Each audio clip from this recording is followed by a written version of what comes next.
Fáilte go Murphy mi seo mar siopa bhainní mé fiche agus tá sé lonithe sa West in Cathair na Gaillimhe. Tá Gaeilge antábhachtach domsa páirteanta, tá mé an bródúil Gaeilge úsáid sa siopa, úsáid mu é gach lá, tá sé ar na málaí, tá sé ar na málaí agus ar na Corta Gnó. Sa siopa duine mud gach service trí Gaeilge, duine mud na ranganna, cóiríocht, grúmóireachta, má tá na customary a ggéire Gaeilge úsáid, ní réon fáib leis sin ar bit. Úsáid mud an Gaeilge ar na meán hóisialta, tá Gaeilge ar fáil ar an tí bidirín chomá.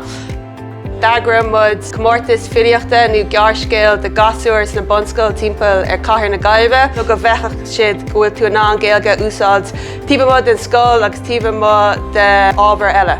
So tá mis sem héin an bhródúil as bheith amnithe ar an gheorliste, mar dúirt mé is ábhar páirteanta Gaeilge úsáid agus ceapam mé héin go bhfuil cinál freagrach orm mar scéal gur mé go úsach mé an Gaeilge mar páirt amach nó.